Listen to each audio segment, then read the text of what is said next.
Itasikia toka mbinguni na kuwasamehe dhambi yao na kuiponya nchi yao. Baba Mungu uliye juu ya yote, tuko chini ya miguu yako kupenda kusema na wewe. Acha Roho wako Mtakatifu aliye mwalimu pekee afanye hivyo. Neno lako lituwezeshe, litupe maarifa na hekima ya kuishi na kukutana na wewe kwa nyakati za maisha yetu haya. Kwa Yesu mkombozi wetu tunaomba. Amen. Wiki jana tulianza kuangalia hili somo. Tulionyesha katika utangulizi kwamba Suleiman baada ya kujenga hekalu, nilisema kwamba Waisraeli wana hekalu 3. Hekalu la kwanza ni lile ambalo yeye Suleiman alijenga, ndiye la kwanza kabisa, na aliyekuwa ameandaa kujenga alikuwa ni babaye, na Mungu akambariki kwa sababu ya nia ya kutaka kumjengea hilo hekalu ambalo yeye Mungu hakuwa ameomba kwamba afanye. Mungu akambariki. Ndio sababu pamoja na kwamba Daudi alimkosea Mungu, aliinuka na Mungu atakuja kusimika utawala wake duniani kwa enzi ya Daudi. Hii inakufundisha kwamba kama moyo wako unakaa na kumpendeza Mungu, licha ya kwamba shetani anaweza kukokokota, lakini unarudi umpendeze Mungu, lazima Mungu atafanya na wewe agano thabiti. Bwana Yesu asifiwe sana. Amen. Bwana Yesu asifiwe sana. Amen. Ujue ya kwamba miongoni mwa wafalme wote wa Israeli waliotawala ni wengi sana. Kama tukianza kuwataja, tunajua Yuda kulikuwa na wafalme 20 na Israeli 19. Kwa hiyo unakuja kuona ni wengi. Lakini miongoni mwa wote hao, mfalme ambaye Mungu amefanya naye agano ni mfalme Daudi. Kwa hiyo hekalu la kwanza lilijengwa na mwanae Suleiman, lilibomolewa na Nebukadneza.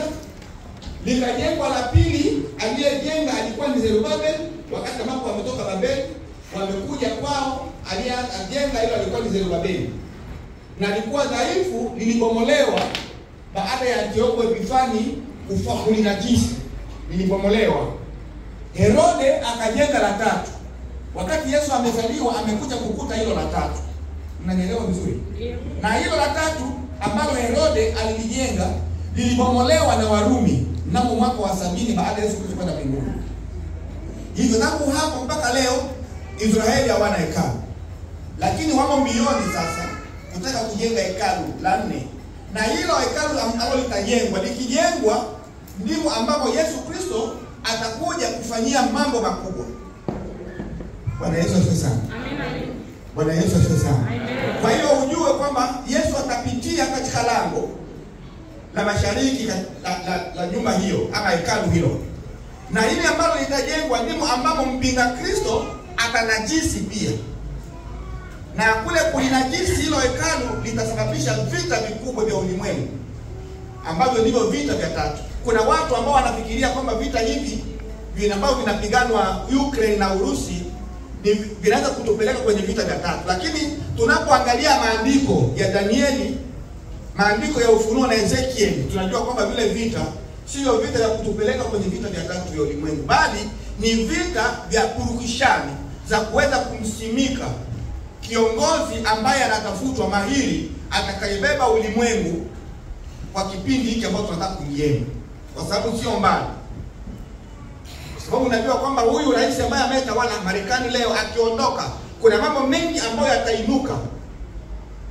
Tuko pamoja? Kuna mambo mengi ambayo yatainuka. Uzuri ambao hao waliufanya ndio sababu ya Mungu kutaka kumrejesha huyu ili aache amefanya kitu cha ule msingi ambao waliuweka kipindi ambapo wameingia hapa. Kwa sababu hawa walioko hapa walitoka Europe. Unanielewa vizuri? Na walipoingia hapa kuna mambo walioyafanya ya kujenga msingi na mapatano yao na Mungu. Na ule msingi uliwawezesha wao kuonekana ni watu wa Mungu kabisa. Na hata kwenye pesa zao wakaandika katika Mungu tunatumaini. Kwenye hela zao zote utaona kumeandikwa hivyo. Ukianza kwenye $1, hela zote zile zinaandikwa. Sika unaona hilo. Wanasemaje kwa lugha yao ukisoma utajua hivyo. Kwa hiyo vita hivyo vitapigana, ni vita vya 3, vitapigana kipindi kanisa halipo.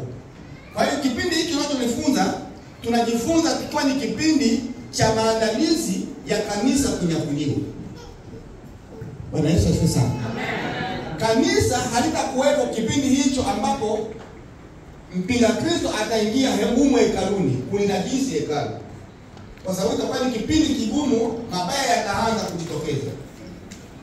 Na hayo mambo tuyafundisheni huko mbeleni. Lakini hapa nimeyagusia hayo mambo kwa sababu nataka kuonyesha kuhusu hekalu. Nilisema kwamba kumejengwa hekalu 3. Na mjenzi wa kwanza alikuwa ni Sulemani. Alipomaliza kujenga alifanya maombi, ndivyo nilivyosema. Yaani ilikuwa ni maombi ya kubariki lile hekalu la kwanza. Na yale maombi Mungu akayajibu. Katika sura ya 6 ya andiko hili, aidha kitabu hiki cha Mambo ya Nyakati wa Pili, ukianzia katika sura ya 6 kama tulivyosema, utaona kuna yale maombi. Na nilichukua mistari ile miwili tu. Nilichukua mstari wa 24 na 25 wa sura ya 6. Maandiko yanasemaje katika mistari hiyo miwili? Yanasema hivi, maombi yake na mfalme anasema hivi: ikiwa watu wako Israeli wamepigwa mbele za adui zao kwa sababu wamekukosa wewe, kama wakirejea kwako na kukiri jina lako, wakiomba na kukusii nyumbani humu, yani ndani ya lile hekalu la kwanza, basi usikie huko mbinguni, ukaisamehe dhambi ya watu wako Israeli na kuwarejeza tena katika nchi uliowapa wao na baba zao. Anaomba akilenga lile hekalu. Ni kama vile sisi ambavyo leo tunaweza tukiomba. Tunataka kumwambia Mungu, kama watu wako wanaoitwa kwa jina lako Wakongomani wakipigwa mbele za adui zao kwa sababu wamekukosa, wewe, kama wakirejea kwako na kukiri jina lako, wakikuomba na kukusii, sio katika nyumba hii bali kwa mioyo. Kwa sababu andiko anasema nini? Wakorinto waraka wa kwanza inasema kwamba miili yetu ni hekalu. Kwa hiyo sisi hatuna haja ya kwenda Jerusalem kwenda kuombea huko.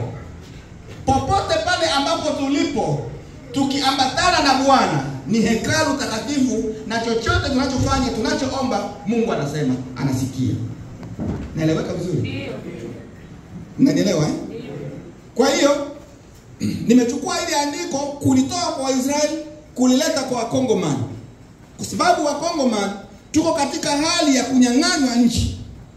Na tukinyang'anywa nchi, wale waliobaki katika ile nchi watakuwa ni watumwa. Wale ambao wametoka kama sisi ya madiaspora tutapotea. Sijui kama unanipata. Na ndio maana unaona leo watoto wetu hawapendi kusema lugha yetu ya Kibembe. Huo ndio mwanzo wa kupotea. Kwa sababu kitu cha kwanza kinachompoteza mtu ni kusahau lugha, kutokujua lugha. Cha pili, kupoteza maadili, utamaduni. Mtu akipoteza lugha, akipoteza utamaduni, amepotea. Tuko pamoja? Ndio. Kwa hiyo tutapotea.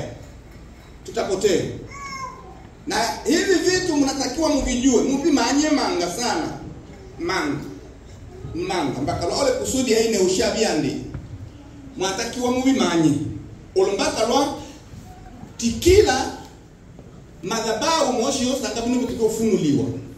Mmeto makanisa. Mos. Ni mimi mtengeni sawa. Ya. Bila nate pasa ya mulu sana. Ihola nyamino wetu madhabahu, mmeto makanisa. Bila gharama ya mulu mana sana. Namba kaloi nikela hiyo, nalo kusudia kwamba shule ya syllabus.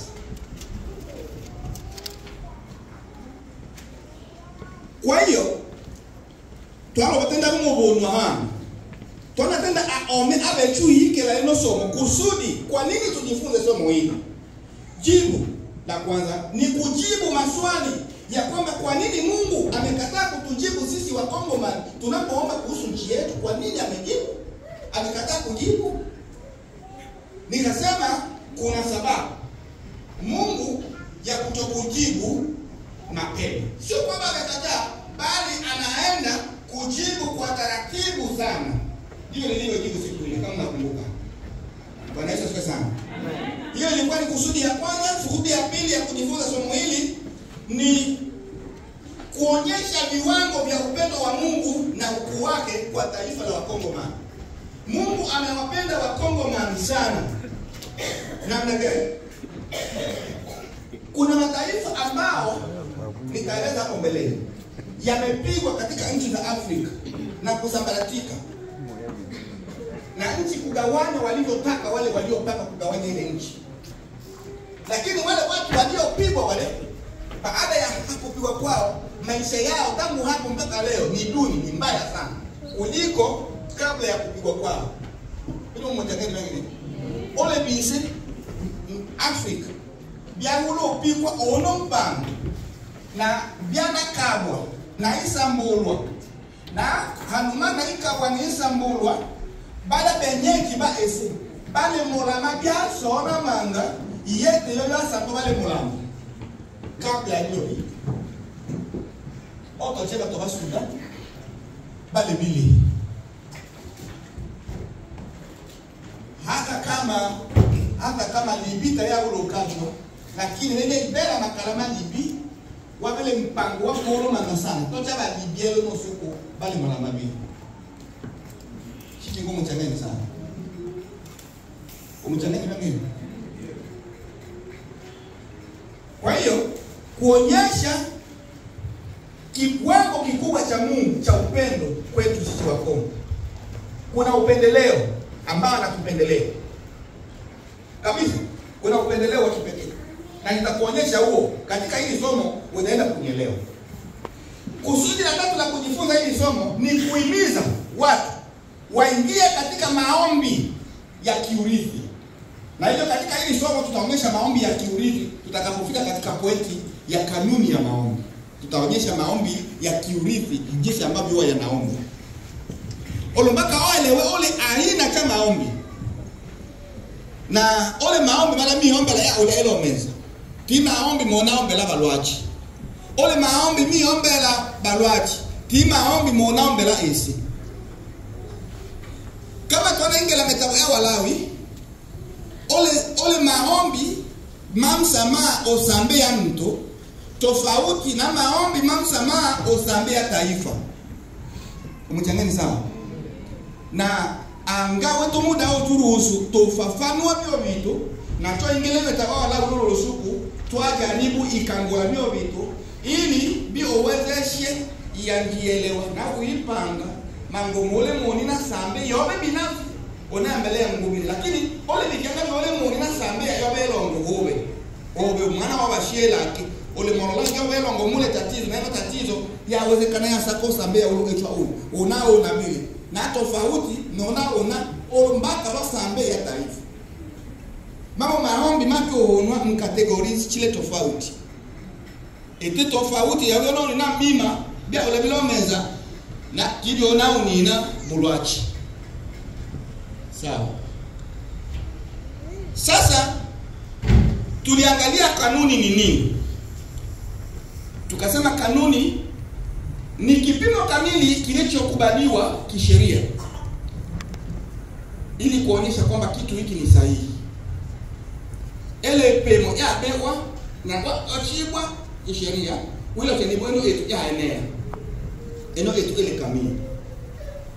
Mfano bikianga bale mwendaba na jeshi tosili mwataka toa njei ienda batu boko ya kijeshi bapanga ni mwa mfano bapanga wakati watu pate ono pambaka ama msea abe na kilo maomi matano hadi maomi mtoko abe na urefu wa metemo na nusu baipangela bibi lombakalo menepe mtu kumwe tumangazana lakini tuende bini biwele tu.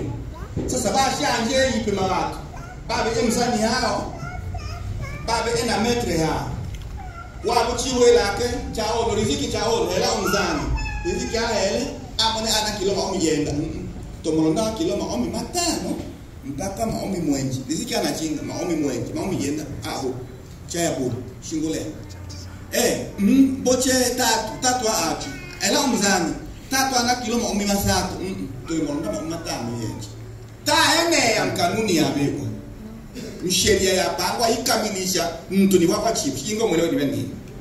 na maombi ili eseone ole maombi matakiwa uingele male mokwachiwa mkanuni Mungu yapanga chikingo mwelewa hiyo ole kanuni Mungu yapanga inahitaji ni wapanga talo bi wapanga Mungu wapanga kwa kama ole muingela maombi miona eseone watakiwa uingele sambamba na ile kanuni Mungu yakwachi ya ubila nyomani alo chani wema amen mwelewa sana asante sasa nuna nusuku Paulo baada hilo cha kanuni Paulo locha gitete mpaka andiko inazungumzia kuhusu ardhi twatenjile ardhi hano lili itete land itete ese taole ese oshili itete manadamu wasa ahongwa ato itete namba ato itete atakiwa yanu itete sawa na twala wajala losu mandeo matolola tolosa mandeo matolola chamaita kwa wala usule uminane twawe ndamsala mabena bina achadi mabena inane twana wata hali ya itete mtu ole wa imana kuitete ana ekabowe ana najisika itete lemo matelele ngelia najisika mchangaji lomba kalwa ewono mtu kuitete yabe ono mtu kuitete na Mungu aligitete iba wakishahidi iba shahidi wewe Mungu bia oda byose bili moya ono mtu bimochwa kuitete kwa hiyo bikiangalia na jisika mtu itetele ngini kunajisika sasa unajisi ole mbiwango wito hiyo ya mbiwango yitete yanzilalamia wa Mungu mjangani sana lomba kaandiko tolo somalo suku twangile tinga andiko to olocha mande umeta kwa Isaya to la kwanza mstari wa Bibele na olocha andiko eno ya olocha ya tena ni Mungu abe aitete na ikolo imamake mashahidi asola anu wanadamu ato wala itete ni ikolo hungwelila twalocha bichangana Mungu asola ani mfalme Yekonia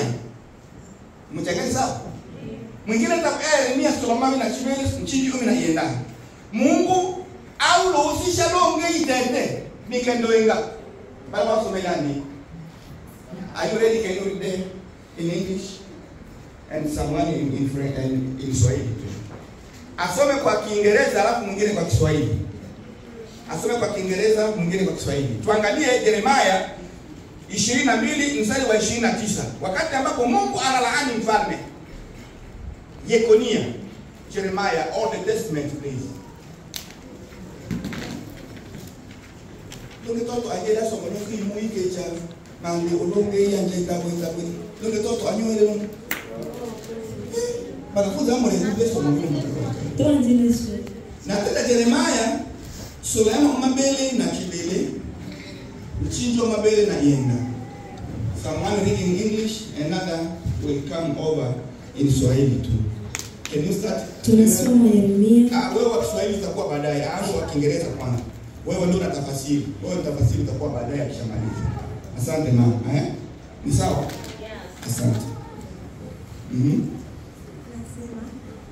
Is this man Jehovah? Nimesema Jeremiah 22:29. Okay. Oh land. Wewe taratibu mama unakimbia nini? Nataka usome defasoke batoba ungwe. So unaita hata sauti ya Mungu kidogo. Maana hiyo ni sauti ya Mungu ndiye anayesema hapo. Nenda tusikie. Oh land. Oh land. Hear the word of the Lord. Sikia neno la Bwana. This is what the Lord says.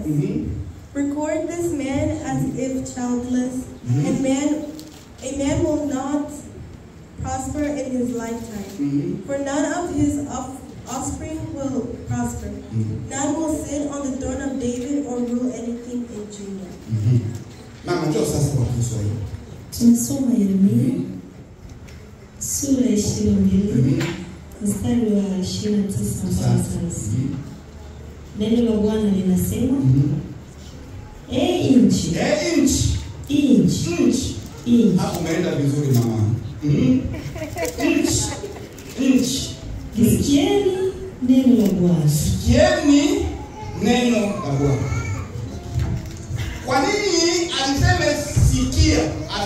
sikieni. Kwa sababu hiyo sikieni ni plural. Inahusika na maregion ya Israeli. Hiyo toma au pluriel, abia uwingi. Benu itete beni, muungwe. Ba itete la beni. Ale motenda na mwami wa Israeli, na wake utawala yake esele na maregion.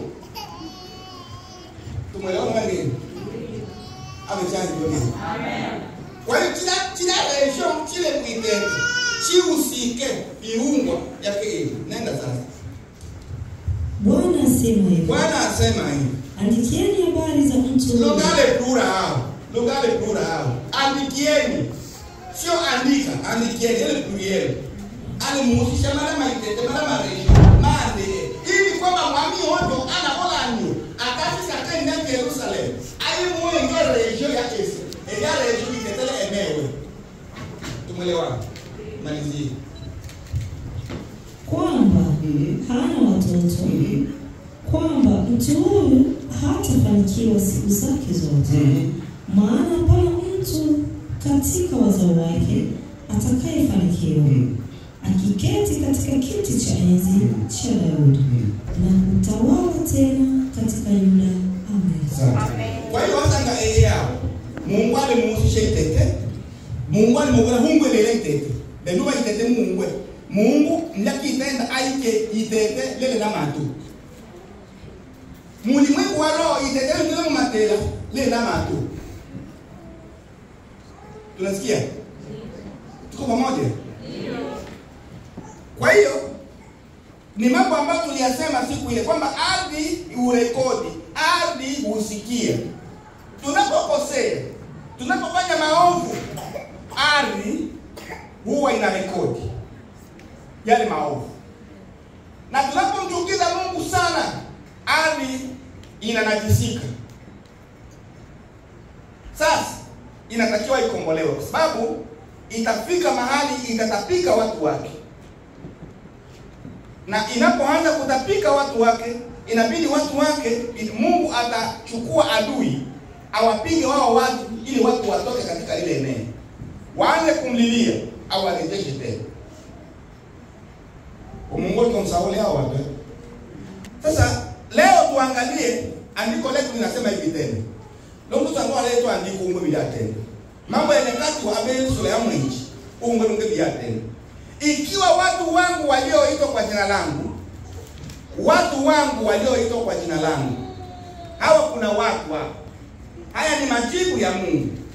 Lakini maombi ya mfalme anasema ikiwa watu wako Israeli wamepigwa mbele ya adui kwa sababu wamefanya nini? Kwa sababu wametenda dhambi, aidha wamekukosea wewe. Sawa? Hii inakuonyesha kwamba kulikuwa na kanuni ambayo Mungu aliweka. Israeli haiwezi ikapigwa kama hakuna uovu. Lakini uovu ni mlango wa kufungulia adui nafasi ya ingia apige. Unaona? Sasa anajua hivyo huyu bwana. Anamwambia Mungu kama watu wamepigwa sababu wewe ukosea. Wakiingia hapa kuomba usikie. Mungu na yeye anasema kwamba ikiwa hao watu waliotokotea langu, omala wana watu wangu ya kila omale motenda na nake o condition. Nga baneba bobeba babu chiwa la China ba etabi. Mungu na konga ajibu nga baneba babu chiwa la China ba etabi. Umeelewa sawa? Sasa kwa hiyo hale swala hilo la adui.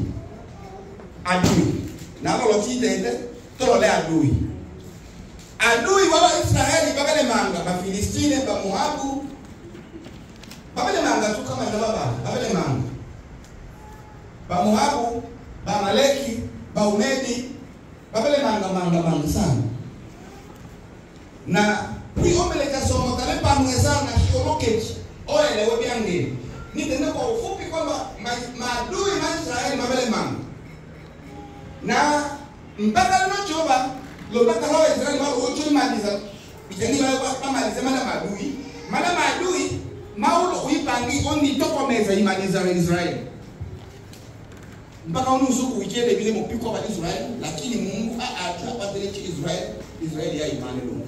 Sasa obetu sasa vile tusakoba Israeli totobe mpaka bato limudenda bino bito mpaka Mungu apateleche betu yetu wakati betu wenyewe. Mnanielewa vizuri? Tuangalie adui wetu ni nani? Alafu baadaye tutaangalia dhambi yetu ni ipi. Ndipo tutaenda kwa maombi sasa. Aidha kwa zile kanuni za Mungu. Adui wetu ni nani? Niseme vitu viwili. Cha kwanza, unatakiwa ujue kuna aina za maadui. Kuna adui ambaye yuko wazi na adui ambaye amefichana. Mfano, tukija katika kitabu cha Wafalme wa kwanza, utaangalia kwenye sura ya 17, 18, 19. Ahabu ameoa mke anayeitwa Yezebeli. Yezebeli alikuwa ni binti wa mfalme wa Tiro. Yezebeli akaleta ibada la baba yake kutoka kwao, ibada la kipagani la mabahari. Akalileta kaja kusimika Jerusalem na akaweka baadhi ya masanamu kwenye hekalu. Mungu akachukia.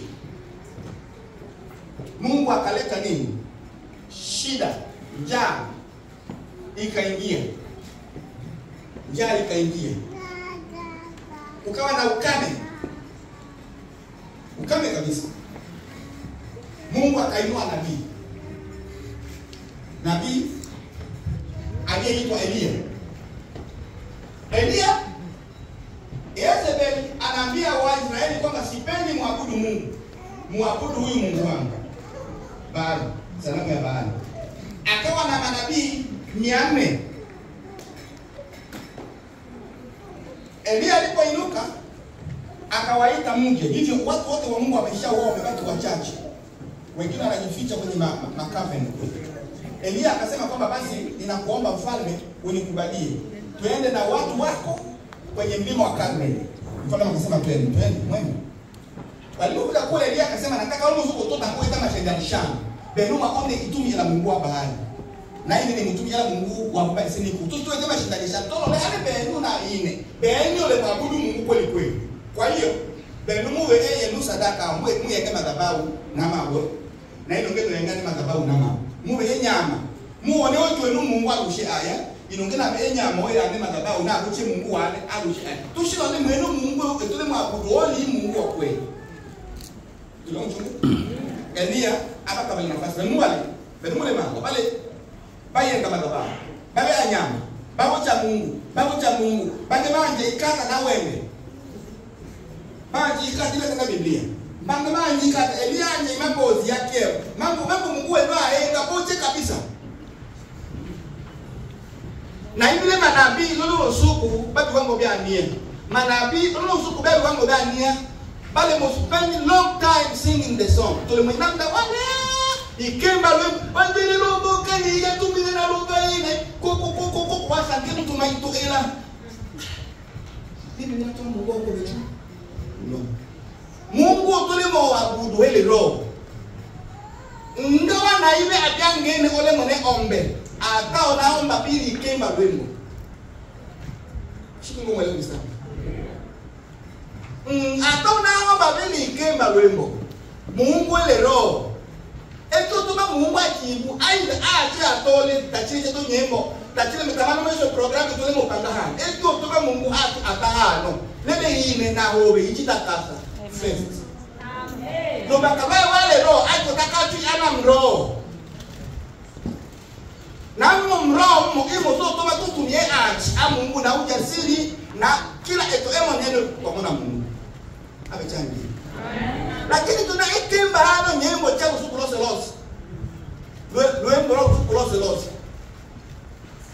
ni mwengela cha nyaruhusu rumbo usuku mwetu sekele abele lwembo lwa kimbo lwembo ino abele lwembo chwa madibisho na onye mchungaji chile nyembo chishile mkimba mbi wango bene kuna chile mwelewa omuntu ngalo ni bola abinu tuli mwelewa binu ito kama kwa mbingu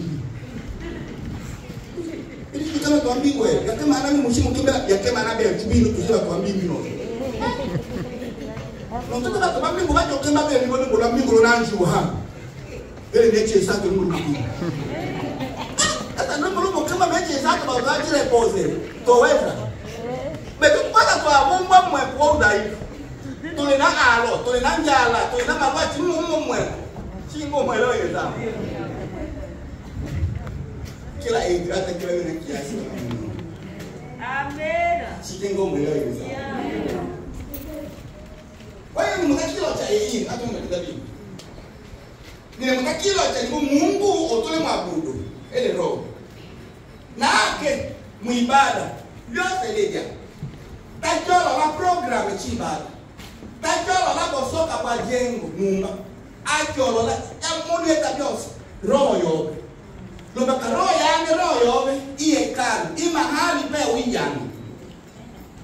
Hata kama ninakimba sana nituna hata kodi kile chama kuhani Maisraeli nituna hata chiga shela chile chama kuhani hichi ni mtu anachwa bwe yote bila kama makuhani wakuu kama ndani mwane shaka libisharo vile vituli anga bebino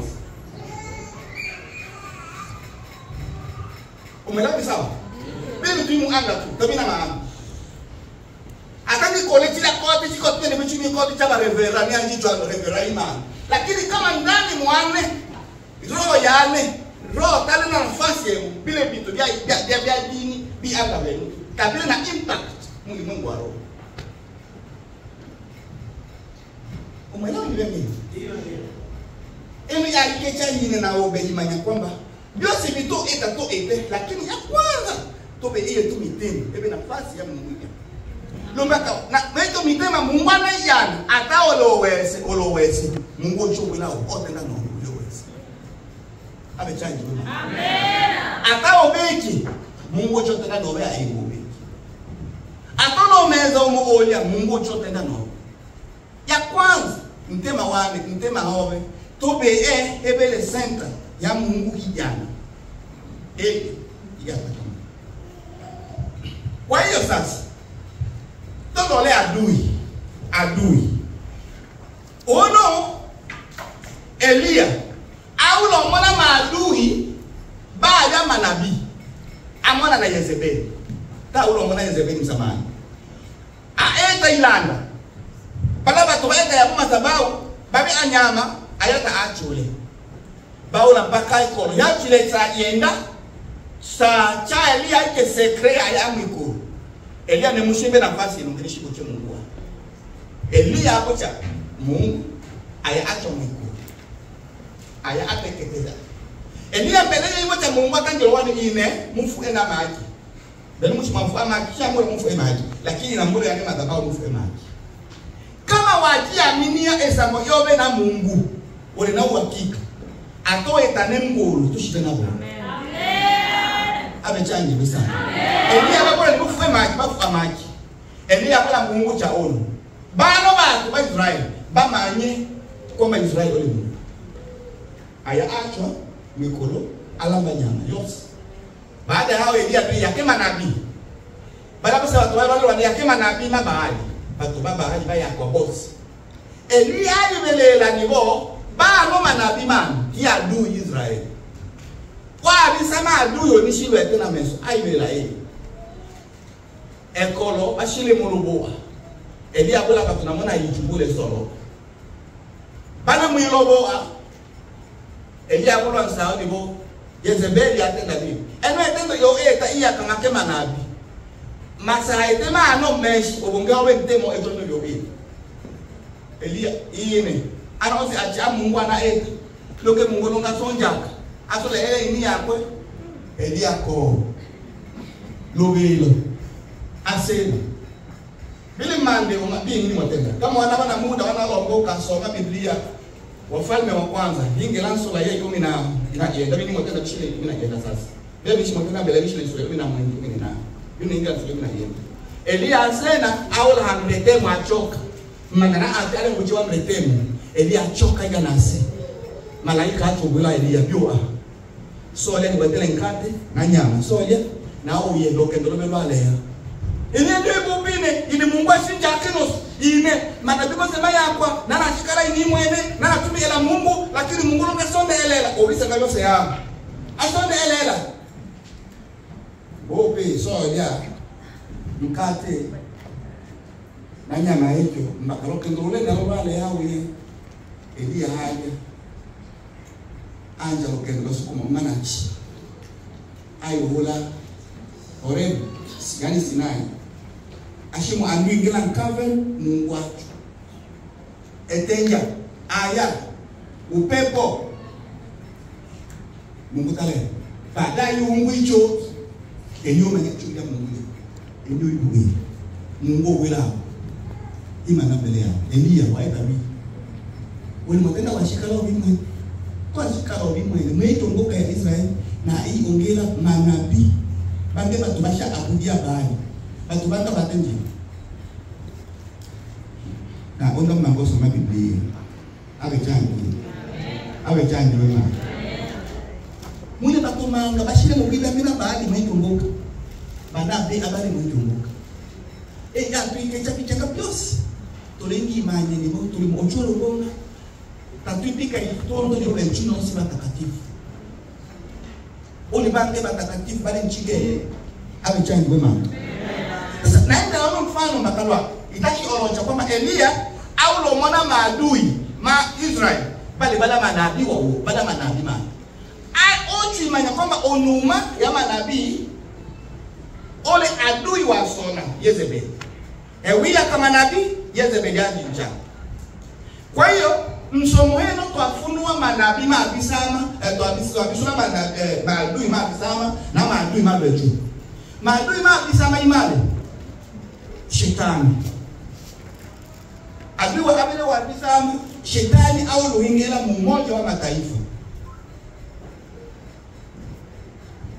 Wakati beni no olocha wakati au lo shetani aingela mmoja wa mataifa. Umoja wa mataifa waenda kakebatu mbito bise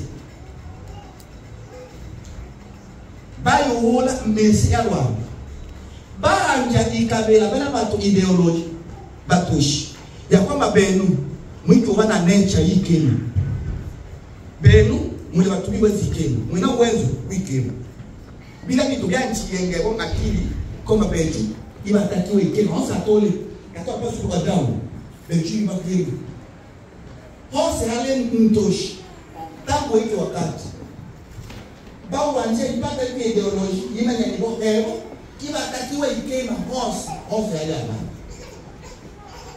omelo ibengi sasa eto elimu yake ile hosa otu adui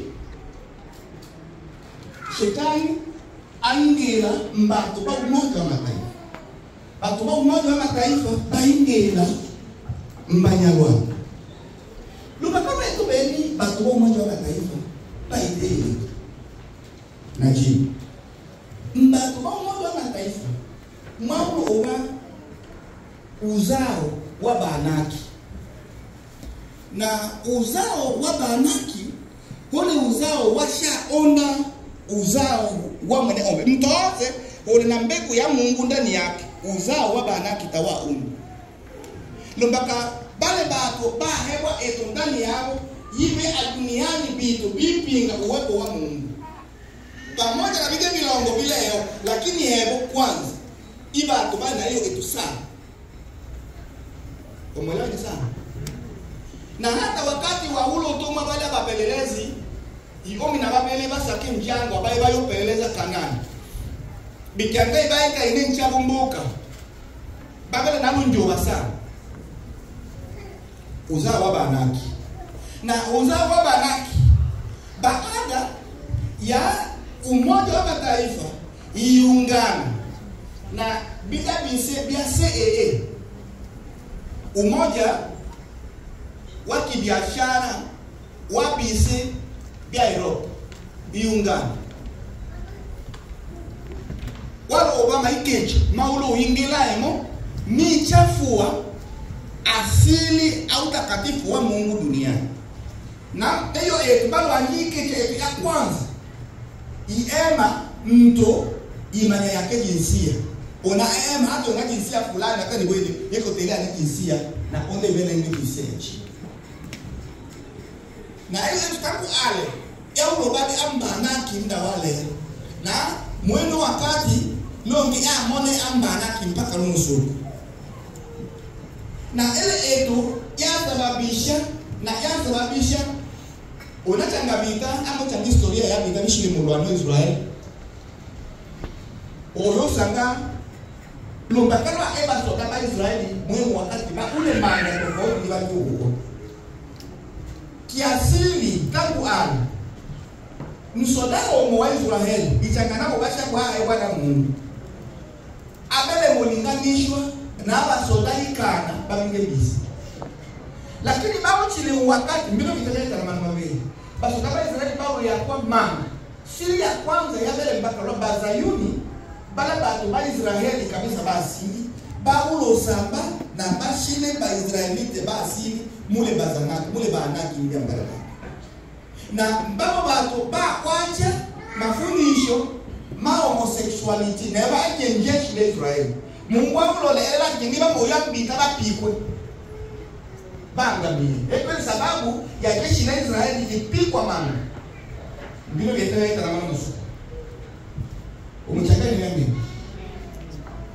ama nilimweleza vitu vyo shule mwelewa sasa nilimolocha adui tena adui wa bisama shetani adui wa abili wa bisama mmoja wa malaika namba kalwa shetani ingechea kero mbali na ile za sababu mchanganya sasa mbano bato sasa bamo mone olumwami olumwa mfalme olumwa wako president ole oluno su ale mto ole raro ya sako madaba ole shetani na olumba kama bito tana kwacha na tana tenda kweli ndumusu lumba kwa ale mto wa mtema wa atwa omadaba ole shetani na mto aso wa mtema wa atwa omadaba ole shetani tije kweli nataki utenda kweli umeelewa ni sawa sasa mano ima adui ma bisama na ojo mtu i adui obeche na meso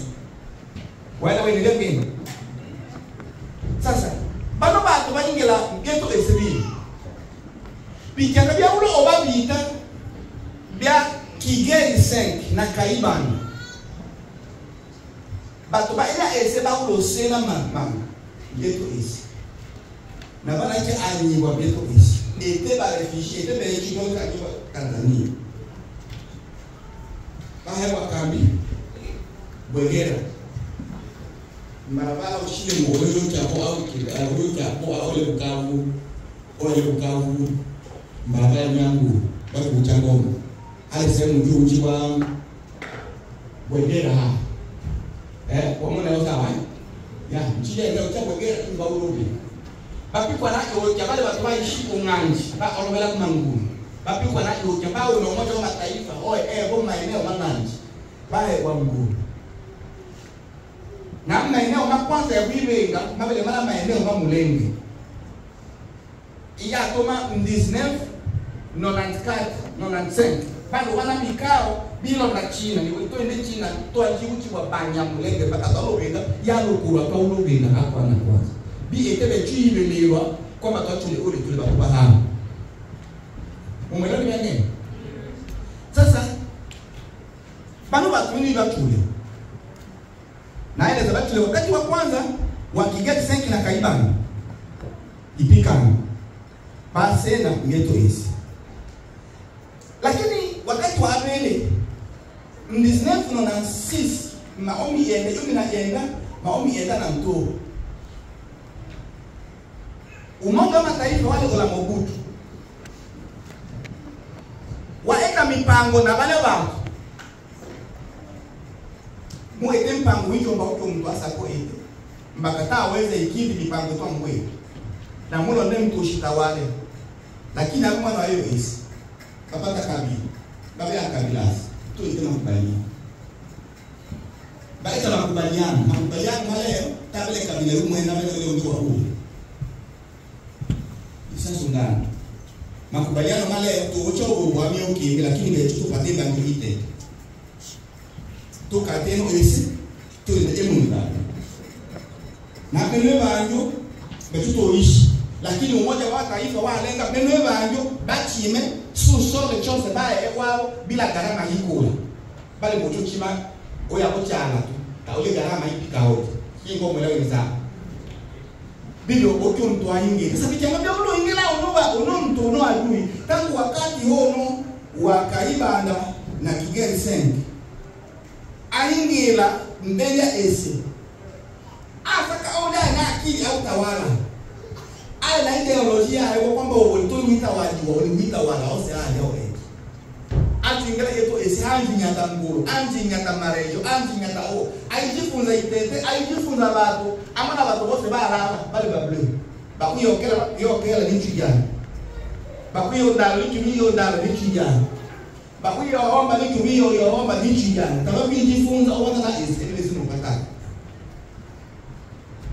mchangani iyo tumamu suko na sanga mamo manabii mali motenda ella ese Mungu atoa ella ese ole watu basatu duniani bahewa ese na Mungu ba Israeli ba ulo hewa Kanani ba Marekani saka Europe ba ulo hewa no Marekani bana yakaba bahende bangozi atuola na betu bange kwa hewa ella ese iba tu basatu lakini tabile kweli ole unabii wakuja bagete udhaifu waba manelite bale batu bashayindi kuna emu eto na nitete na veke oku udhaifu oje isoshe kuna emu eto pata ile espigada bi Mungu atoa eto la ngoye ni tuitolela shingo mwelewa ni sawa tuitolela tatuna weza ihomba byangene ngama tamaye obinobi lo bakama twalola wakati tolimoto chiwa osa yeto etwa echile Mungu au lile ola eto ese mabo ona adui bato mange otu pata jibu balo mile no balo mile hali ya tobululu mbakauli ba Mungu balo mile mabenda ni Mungu amololo omotenda hii tolo malubili mbakama mtwale mukiri wobe tunataka ni moyo ine nalo loba riziki na nalo kajela hii kiri nalo lubila Isaka ile ya kula kuongoza kitu. Na hii gharama iungama lejo oba itenda kweli obana la kula bobe epi gharama iungama na ya oma mtu anaenda bobe ile haraka lakini sasa ya ungama abejaka chele ine mkele basi daulo eta na abechangi kwa time na ngama oberiziki wana chichangela mtoni tona tenda amwe riziki wasona itabia yabo obosha onda ibuisola elia kundo yabo obirisi sasa wana chichangelela obi washilo obale anos obi wangeni ngawale itabia yabo kwa hiyo bino bitubia katele cha bechu bichanga bitule mwana ya ombe tumbele mwene ombe hali ya tolulubi na bo eleza adui na naeleza adui ya inge chini ainge chile tangu wakati wa Kigeri Sengi na kaibanda nyakana madaraka asena keto isi atoba nafasi ya lakini onya hata na ideology anti nyata ayika yeto isi ni kila baba mpesho mwene isi ama na wetu dhaifu anja vikao beto le mmona anabakireshi tunamkaribisha kanisa lakini hapo eta vikao byasiri bishile byangene didi yaba mwana ile isi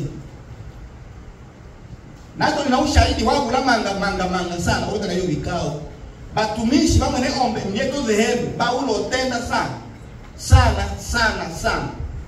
hapana lya bobisame itenda na ya tuma atenda ule kwa ndio batumanga bali mushambulia dhehebu ya Free Methodist olumbaka lwa shetani wa pushiebo lakini dhehebu ya Free Methodist yabele na batumishi bakwanza mange madhehebu mazaire bano baba kwanza ikalipia Banyarwanda niyo serikali iyo mwela serikali ndio mweta Banyarwanda chingo mwela ni sawa na mubwe chelo la usuku askofu weto lweya byabela bunjwa bale mbaya ba ubiri mugorore bayo ekao na kweta maubiri kodi abunjwa abela aya ewe na baremungabwe na bane mumobochi babyabe abunjwa ayakwe aeleo tanawa Joshua ale Lubumbashi abunjwa ya kwe olombaka na bale batenda binwa bishile byangende dhidi ya baba babwane wala mule aina yote mwingine.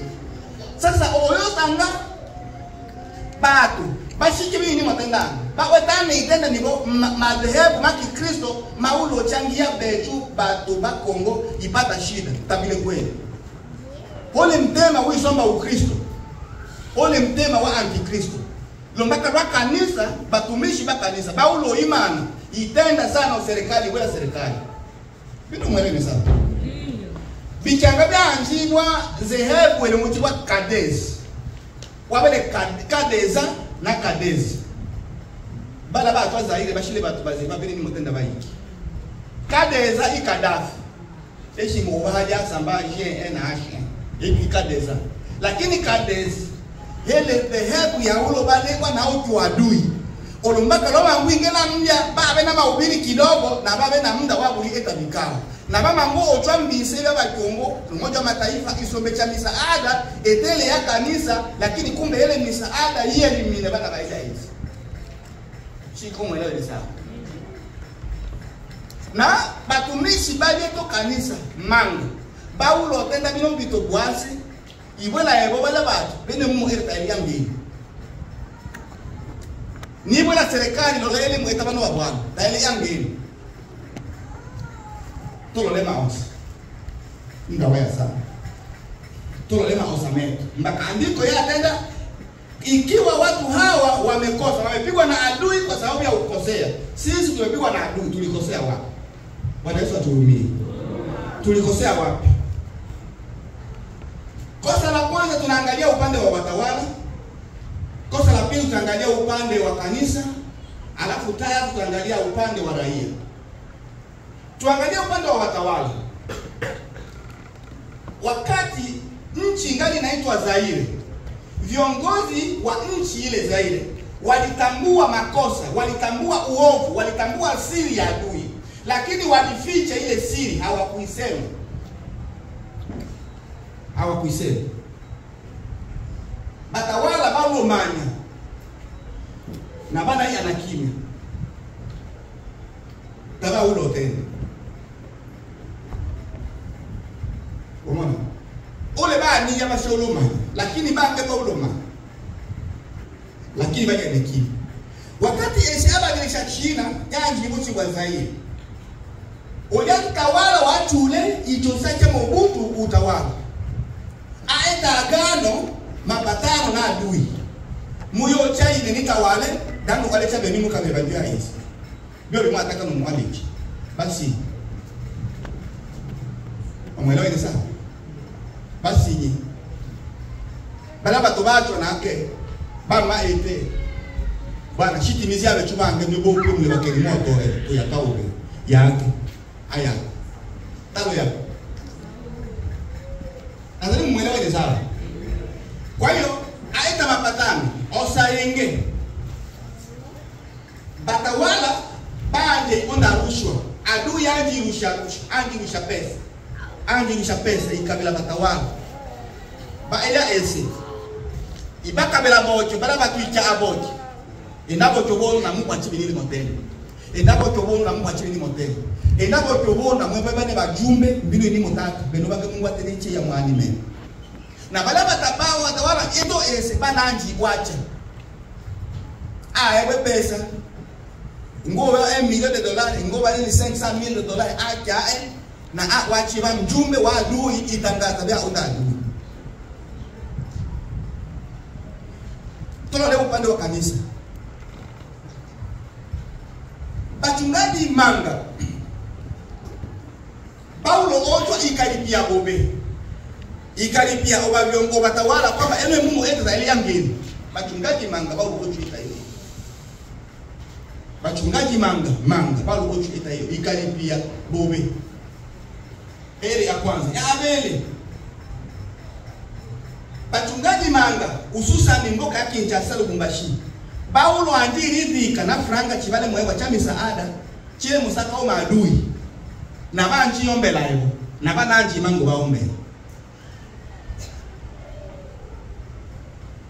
shile na muda na utaji ya tarehe fulani chama fulani ole msaada watu ole msashelake ana kabila makanisa fulani mali vina vinu Kinshasa sehemu fulani banaka wakati fulani bashoma kanisa Kinshasa na usaala mpaka robi saada ba ulo hewa na mtawala fulani na utaji ya biose makrobi ile bitna ile market ni nilikuwa nini mchesa. Kwa hiyo ele etu ya asatu kuogopa kusema kweli. Kuogopa kusema kweli. To umeona ndelo raia. Baraia mangu. Bao anji kwacha ikondela ina nabo. Na ya eta shetani mulimwengu wa roho. Hobo wana kwacha obe mshi ichanga maana na baanaki. Wapata problem. Mshiwa baanaki. Ole na makala. Mi punguza makala. Mabi ukubali wana Mungu. Mpaka lusuku lo shembele ya mwene ombe iki. Na iya toma bato bose balu samba na mishiwa bahanaki. Babo bahana tabajo oyala bo Rwanda bati ya Rwanda lo bahanaki. Sichengole mwelewa ile yangu. Omona. Na bijanga bito oyambele ya Mungu yona. Bibi to bela mwene ombe mwene o tolo lobela o beto batawa be chuba tubakanisa be chuba rai tolo lobela o abechangi amen sasa andiko hilo yatenda bi na watu anyeholoka yatenda ikiwa watu wangu walioitwa kwa jina langu Mungu ametenda sasa ikiwa watu wangu nimesoma mambo ya nyakati wa Abel Suleiman chijile kuna binachi. Ikiwa watu wangu walioitwa kwa jina langu watajinyenyekesha. Kwa hiyo hatua ya kwanza ya kanuni ya Mungu ni kujinyenyekesha. Wanaotambua maosa, wanaotambua adui, wanatambua na maosa. Eti ya kwanza sasa ni shile mbele ya Mungu kujinyenyekeza. Bwana Yesu asifiwe sana. Kujinyenyekeza. Ijinyenyekeza hele hali yao beosha ijali hali ya kuikaja ya mbele ya mwene ombe wa ikaja shile emo. C'est la raison pour laquelle ba Israël o adama akujinyenyekesha babele mokola mienda ba wate magunia mifuko ba ile mifuko ba tobole mifuko sehemu ile obo na mchwe akwate mfuko aide luto aichile luto mchwe na ole mfuko aichile aiburumushe mwitete ayembele ya Mungu shile emo le mweleka lake eki abele systeme ya bane tu bagano la ka yenda mifuko iwata mifuko yoko la menda ya ngeno na bitwesi kama pambo yokola iwata mifuko na ichila luto ibulungusha bangi ibulungusha mwitete na ibwela Mungu sasa twalu beto baso shibalo bila be beto bangi bana hiya tolo bila be twa bela gani maombi ete Mungu mani. Kwa ya kwanza kujinyenyekesha ya mbele ya Mungu mali ya kuikaja ibwela Mungu ile shile emo ikaja shile emo ikaja nibwela Mungu ile shile emo olumaka lwa etole andiko chibele to amalizie ha to ingila paragrafu hilo la chino kanuni cha Mungu sasa na tenda ya kwanza ni kujinyenyekeza. Zaburi ya 20. Can you read the Psalms 20? Zaburi 20 mstari wa 7. Mwingine ataangalia Zaburi ya 18 mstari wa 47 na 48. Tuangalie kwanza Zaburi ya 20 mstari ule wa 7. English and Swahili. Zaburi ya 27. 27. Hamko tayari? Some trust in chariots and some trust in horses, but we trust in the name of the Lord our God. Amen. Zaburi 20 inasema sura ya 7. Hao wanataja magari. na hao farasi. Na hao wengine wanataja mafarasi. Lakini sisi watu wako tutafanyaje? Tutalitaja jina la Bwana. Tutalitaja jina la Mungu wetu. Bwana Yesu asifiwe sana. Kwa hiyo tunajinyenyekeza kwa sababu maadui ana mafarasi, ana magari. Ndio misie za leo inapigwa kutoka pale Nyarugusu inaenda Kudema Kigoma, inaenda Kudema Kibondo. Adui ana hizo, lakini sisi hatuna hizo. Tuna nini? Jina la Bwana. Kwa hiyo tunatakiwa tujishushe, yeye Bwana afanye nini? Ainuke. Tuende kwa Zaburi ya 18. Zaburi ya 18 mstari wa 47 na 48. 47 48. Neno la Bwana linasema, ndiye Mungu alilipizaye kisasi. Ndiye Mungu alilipizaye kisasi. Na kuwatiisha watu chini ya. Uliponya na adui zangu. Uliponya na adui zangu. Naam. Waniinua juu yao walioniinukia. Na kuniponya na mtu wa jeuri. Na kuniponya na mtu wa jeuri. Na kuniponya na mtu wa jeuri. Cha kwanza ni kujinyenyekeza, kwa sababu Mungu ndiye anayelipiza kisasi na ndiye anayeweza kutuponya na mtu wa jeuri. Mtu wa jeuri ni mtu ambaye anakunyang'anya vitu vya kwako na anasema ni vya kwako. Mimi nakumbuka kwenye scout, nilipokuwa tunafundisha scout, tulikuwa tunafundishwa kuwa mtu wa jeuri. Mtu wa jeuri unaweza kuja mahali unamkuta mtu ana kitu kizuri ambacho wewe unacho, unamuuliza hivi nikitoa wapi? Ununua mtakuwa mtambo. Sema kwamba sio za kwako. Sema kwamba sio kunyang'anya au kunyang'anya huyu anaponiambia wanya ajabe kweli, nani akayabe? Jeuri. Nani akayabe? Ikukumu. Bana bange bosi mwa taolo unatenda. Jeuri. Yaani mtu wa jeuri hana kweli. Na ukizungutu kweli ikukumu. Sasa andiko nasema tujinyenyekeze kwa sababu Mungu ndiye anayelipiza kisasi na mpiga mtu ambaye ana jeuri. Na adui wetu ana jeuri. Kama unafuata radio leo hii, adui ameambiwa na Umoja wa Mataifa kwamba tumekuwekea vikwazo. Adui akasema na yeye kwamba na mimi namwekea vikwazo Ubelgiji. Sio kama unapata nini? Sasa unaanza nchi kadogo ambacho hakana chochote ninde otu. Kanaweza kulaani Ubelgiji. Ni ujeuri tu. Sasa huyu adui ambaye ni jeuri anayefanya hivi, ukipambana naye kwa jeuri atakushinda. Wewe unaenda kwa jina la Bwana. Kwa sababu anajivunia nini? Ndani yake kuna nguvu za Bwana. Unanielewa? Bwana Yesu asifiwe. Kabla sijaomba, kama kuna maswali mawili kuacha ulize tuombe. Kama hayapo tuombe. Jaribu kufikiria swali unaweza kuuliza, na kama hayapo tuende kuomba Mungu, kwa sababu mambo mengine tukayafanya baadaye.